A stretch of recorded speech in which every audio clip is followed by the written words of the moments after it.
Marvel Comics' enormous summer event, Bloodhunt, that's going to scale, I think, 60 issues, something around there. Kicks off today with Bloodhunt #1 from Jed McKay with Pepe Larraz on art. Everything's normal, and all of a sudden, bam, everything has changed. The world is at war, and the heroes are not faring very well. In fact, they pretty much get their asses kicked. And it's certainly big and bombastic and full of spectacle, and it appears that we do see the death of a very powerful, very important Avengers character along the way. Although he is so important, I don't imagine he's going to stay dead for very long. But he certainly wasn't turned into a vampire, which I assumed was going to be the fate for over half the Avengers throughout the life of this event or whatever. I think a lot of Marvel heroes are going to turn into vampires before Bloodhunt is over. Within Bloodhunt, there's basically no lead up to this whatsoever. Like, the stuff happening, for the most part, doesn't make sense. Other than, I guess, in Jed McKay's Moon Knight, they mentioned there was a vampire cult named Structure, which was apparently important, but it didn't feel important when I was reading it. It's a little bit jarring because Jed McKay has so much work to do introducing these new concepts and characters that are the big bad villains within this story. And there's also a key turn from a Marvel Comics hero that we knew was going to happen if you've been reading the solicitations, but it really comes out of left field. It makes no sense whatsoever. One of the dumbest turns I've ever seen in a comic book. This is Vince McMahon-esque post-Attitude Era WWE. Let's just do it for the sake of doing it so it'll be surprising kind of turn, and was really ineffective, in my opinion. It's actually the big final page reveal in this. If you are looking for information regarding Bloodhunt #1 and you don't want spoilers, this is not going to be the review for you. I'm going to give spoilers. I'm going to talk about the things that happen in depth, and I'm certainly going to talk about the Marvel Comics hero that turns essentially on the entire 616 by the end of this. So if spoilers bother you because you're going to go pick up the comic book and you want to read it first, you might want to stop here, because I'm going to start spoiling the hell out of this comic book and explain why, while it's fun and it's big and it's certainly kind of epic, if you think about it, it is really dumb as well. And when I say it's kind of epic, it's certainly epic in scale, but the actual time frame of this comic book, I believe, is only 2 minutes worth of actual time progression within the story, because it starts out with all these things happening and it just jumps scene to scene to scene to scene, and we don't actually get very far into there, but they do certainly lay out some key concepts for Bloodhunt along the way. First up, we will talk about the art from Pepe Larraz. There are 6 new villains introduced in this comic book, which I'll get to, but that is who you're seeing fighting Falcon Cap at that moment. Pepe Larraz is a very, very good artist, but this is not the best illustrated Pepe Larraz comic book I've ever seen. It is very, very, very dark, obviously, because the sun's been blacked out. That's the opening scene, is the sun being blacked out as the vampires start attacking key central nodes and infrastructure in cities and stuff like that. So it's dark by design, but it also makes it very, very difficult to kind of keep up with a lot of the action. One of the big detracting moments of this, we see all these characters and they're little tiny in a lot of places, and you don't really know what's happening, including what the villains are doing. They're so small because most of the time, the heroes, the Avengers specifically, are in the foreground of the shot, and the villain is in the background, laughing maniacally or whatever. And it actually makes it very difficult to even realize which one is doing what, because you don't know what their powers are. It's not really readily apparent right from the beginning. So while the art is good, it's certainly not bad. And I do think colorist Marte Gracia does the best that he can with the circumstances and scenes that he's working with. The fact that it is so dark makes it difficult to kind of keep up with the action. The fact that there's so much action, it's just going scene to scene to scene to scene to scene, almost discombobulates you as a reader trying to keep up with the action and what's actually happening to everyone. And Pepe Larraz's art does play into that, not because it's bad art, but because I believe the script just called for so many different elements. It does become a bit jarring. The opening moments of the comic book itself is being dubbed something called Sun Death, where all of a sudden the Dark Force users, or all the Dark Force users within the Marvel Comics universe, kind of explode. The energy that they release basically blacks out the sun, and you see the beginning stages of different heroes reacting to it, and all of a sudden they're being attacked, and it just goes character to character to character to character, trying to lay out some of the ideas of what's going on here. Certainly, it's an enormous event. It's completely unexpected, and none of these heroes really know what's going on, other than vampires are attacking everybody, and they've got to protect people. We did get one interesting scene. You do get to see Miles Morales, and he's got that new sword that he's been playing with lately, and you see him take out a vampire. Blade shows up, and he says, "Hey, I'm looking for you, Spider-Man. I've got a plan. but I need you to do something for me. Next thing you know, you see him like in an armored truck, and he's calling up to the Avengers themselves and saying, hey, I've got something that you have to have. You need to transport this truck up into whatever that stupid sentient city that the Avengers are headquartered at the moment. I don't remember the name of the city because I think what Jed McKay is doing in Avengers is actually not very good. So they end up basically transporting him up there because Blade has a key piece of information or some type of equipment that's going to help them. When the vehicle shows up, they're waiting for Blade to arrive. Blade does not, in fact, arrive. Another entity arrives, and it's these 6 villains. They're called the Blood Coven. Later in the comic book, they're described as ultra vampires, and maybe they do drink blood, and maybe if Bloodstorm 1, the enormous guy that looks like a gothic statue, bites you, you'll also turn into a gothic statue. I'm not really sure. They don't appear to be vampires to me. Like when I see them in action and when you see them fighting, you don't think vampires really at all, other than maybe Smoke Eater, who is the lady that's got the big cape on with the mask over her face, or perhaps Bloodstorm 1 because he does have blood dripping out of his mouth, like maybe he did just finish chomping on Blade or whatever. I don't think they're the gods of the vampire cult structure, but they certainly are the enforcers that are there specifically to kill the Avengers. Besides Bloodstorm 1, the big statue guy, we've got Megrim, who I believe is a female that has a weird red face that seems to drape down to her tits, like she almost doesn't have a mouth. Clearly a magical user. There's a character called Cruel, who kind of looks like Pigpen, but wrapped in cantina wire. There's another new villain called Damascene, and he looks like he's made perhaps out of like some type of dark crystal or something. There's a lot of edges on him or whatever, and he clearly has some really long talons. There's another character called Unusual, who looks like he's some type of entity from another dimension, you know, maybe from magic or mysticism or whatever. And then there's another character called Smoke Eater, who does look more like a traditional vampire. At this moment, when you see her later, like she ends up having like 8 arms and 8 eyes and stuff like that. It ended up being really, really weird. But these are the big villains. And the problem is we've never met these villains, to my knowledge. I don't think any of these characters have ever appeared in Marvel Comics before, but they're supposed to be formidable foes. They're supposed to have powers that work perfectly against the Avengers. And you do see it, but they're having to talk to each other and explain what their powers are along the way. It's like, yes, that's right, Damascene can cut Vision because his blade fingers can cut anything. And it actually gets really, really difficult when they're showing the characters or the villains using their powers. One of the characters is like, that's right, he can eat magic, and this other one can eat pain, and this other one eats memories, and this other one feeds on hopelessness. And you're like, I get it. These characters are really, really hungry, and they eat not physical food, but they eat stuff from your soul or whatever. Me personally, I wouldn't have done that. I probably would just demonstrated it and shown them and let people either figure it out or spell it out later on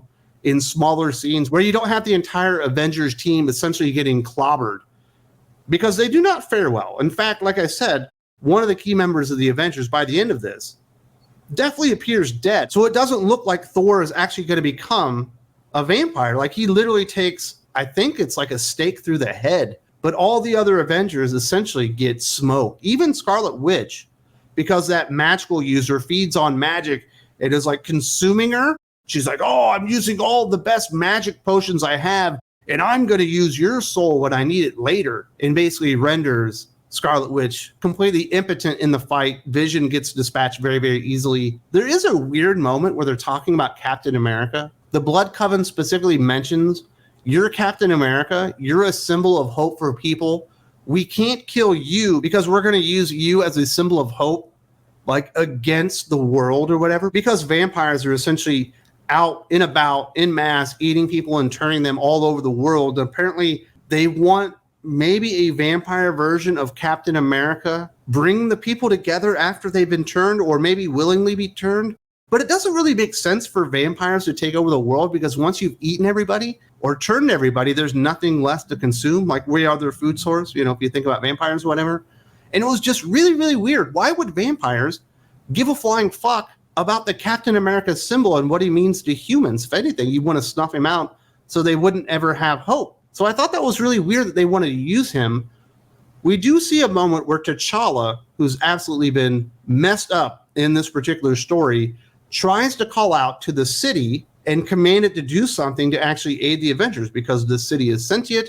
And it says, I can't because I'm compromised. I think it's the guy that has the cantina wire on him, but it might be another one that says, even the city feels pain, indicating that they've corrupted it and they're the reason that it can't comply. But then he says, city emergency evac Captain America first, and he just disappears. But I thought the city couldn't comply. I thought it was compromised. I thought it was devastated by these blood coven characters that are feeding on it or whatever. And it's just weird. Why didn't he evac everyone? Why didn't he say city, evac Avengers, and evac all the members of the Avengers that were still alive back to Earth? Why would he only evac Captain America and basically sacrifice himself and all the other Avengers on the altar of nothing? The city, despite being compromised, could clearly still evacuate people, even though it can't do anything else. Why wouldn't you evacuate the entire team? It didn't make a whole lot of sense to me. But there are a lot of things about this that don't make a whole lot of sense. And the biggest one being the final scenes of this. Obviously, we saw Blade encounter Miles Morales. We saw him in the armored truck. We saw him say, I need to be transported up to the city. And then we see him go into the Sanctum Sanctorum, where we have Doctor Strange and Clea basically going through all their magic and everything, because apparently there's a spell out there that if he casts it, will kill all vampires on Earth immediately. Why he never used this spell before, I do not know. It doesn't seem like it would be very safe, or Avengers like, or Doctor Strange like, to just leave all these vampires on Earth for all this time. And just now, all of a sudden, when vampires start attacking people, which was pretty logical that they would do that eventually, he's like, oh yes, let's use the anti-vampire spell that I have. And Blade shows up and they have a little conversation, and he talks about what Structure is, the fact that Moon Knight killed their leader. They found a new leader who had a new plan. The first plan being blowing up the Dark Force users, which would black out the sun. The second part of the plan being vampires would attack key nodes and infrastructure within cities. And then also they would kill the Avengers, which we see the Blood Coven doing. But then the big reveal is the new leader of the Structure that's aiding the vampires and obviously is working with the Blood Coven is Blade, which makes no sense whatsoever. It goes against every motivation the character has ever had in the entirety of his existence. It goes against everything the character stands for. It goes against all of his motivations in history and who Blade is. The fact that he would actually team up with the vampires, decide to lead them, and come up with an even better plan to destroy humanity and the Avengers. It makes no sense. I've been reading the Blade series from Brian Edward Hill. It never, ever, in one panel, insinuates, let alone demonstrates, that Blade is considering working with vampires, is fully on board working with vampires, or doing something nefarious behind the scenes, possibly with vampires. It's never even mentioned in there. We also got some one-shots with Blade where he was the sheriff of Vampire Nation in Chernobyl or whatever, which are really, really stupid. And guess what? He doesn't get along with vampires. It didn't seem like he was working with any of them. He did train a little bit with Dracula so he could go fight the Adana or whatever. But it seems like they've taken Dracula off the table because Dracula is not along with the plan anyway. So literally nothing about this big turn that happens at the end, like I said, very Vince McMahon, stupid-ass booking-esque, makes sense within the confines of what's happening with the Marvel Comics universe, the character of Blade himself, his motivations or anything. And it just happens to be very, very surprising, I guess. But I'm not surprised because I knew it was going to happen. It just is really stupid. And the execution is absolutely lacking, to say the least, within this comic book when it comes to the big swerve at the end with Blade turning on the Avengers and selling out humanity and all the superheroes of the 616. There's a lot of fun to be had in this comic book. There's a ton of action. There's stuff happening the entire time. In fact, there's so much stuff happening that it makes it less fun than it probably should be. It's probably just a little bit too big. I understand it's an opening salvo. You want it to really have an impact. But finishing this thing off with that Blade reveal, the last thing you remember as a reader is, fuck me, is that stupid? That the foundation of what they're doing here is not very good. And if you've been reading solicitations, you would know that the Midnight Suns in Bloodhunt, Midnight Suns, or whatever that miniseries from Brian Edward Hill is, are going to be tracking down and trying to kill Blade because he had turned essentially on the Avengers and Earth. We already knew that was going to happen because they gave it away in the solicitations. But knowing that coming in here and seeing it, it did not make it better. It just made it worse. I definitely think that Jed McKay should have introduced at least a couple of these villains earlier on in Moon Knight or Avengers or wherever, demonstrated their power, maybe insinuated there were more of them coming. And then when they all arrived and beat the crap out of the Avengers, you wouldn't have had to explain so much about them and what makes them unique and why they're so dangerous to the Avengers. And they probably shouldn't have even done that anyway, even though they didn't lead into it, which I do believe was a mistake. Even not leading into it, I don't think they should have explained it out loud from the point of view of the villains themselves, because it just seems stupid. Why would you be talking about that and telling the Avengers what you're capable of while they're still fighting back?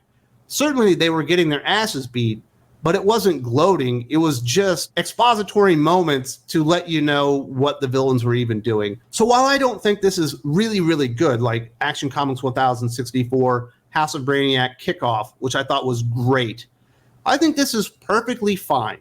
It's not something I'm going to go out there and be like, you have to read this. But if you're interested in Bloodhunt, or you were on the sideline or whatever, and you're looking for some action and spectacle and some pretty wild, gory moments, yeah, this is probably the comic book for you. You know, Pepe Larraz is a really, really good artist. Jed McKay is a perfectly serviceable writer. He's not great. He's not bad. He's just somewhere in the middle. And when you're reading Marvel Comics in 2024, that's better than almost everybody else. But if you're expecting something that really pops and hits and really makes sense, you're like, oh my goodness, this is amazing, you're not going to get that either. It is definitely not that. This is mindless, stupid popcorn fun with really stupid turns that make you roll your eyes going, oh my goodness, you just did that to try to throw a surprise in there, but actually it goes against everything that the character stands for in the end. So I don't know. If I was scoring this one, I would give it 3.5 out of 5, maybe 7 out of 10. The art is perfectly fine. The action is present throughout. The story, there are some bad moments, but there's some good moments in here too. And I don't think it'll completely turn you off if you were interested in this.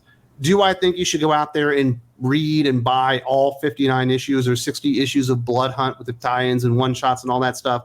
Absolutely not. This does not warrant a 60-issue fucking summer event. You know, this thing should have just been Bloodhunt miniseries with 2 or 3 tie-ins to it, and that probably would have worked just fine. Making it this big makes no sense, but that's what they're doing because they need to extract some coin and say they got a big event and make it bigger than it needs to be. But it is Marvel Comics in 2024. Sales aren't very good, and they've got to do everything that they can to double penetrate your wallet, including bloody polybag interior variants and all that kind of stuff. If you would like more information concerning Bloodhunt #1 and the other books tying into this, because yes, we already have Bloodhunt tie-ins coming out this week, you've got to go over to Thinking Critical Patreon, because Jim and I are going to do the Hot or Not podcast this week, and we're going to talk about all the new books, mostly from Marvel because DC didn't really release anything. And we're going to talk about Get Fury, Wolverine and Deadpool, World War III, and we're definitely going to be talking about Bloodhunt #1 coming out this week. And there's also a link in the video description if you want to check that out and hang out with us on the Patreon.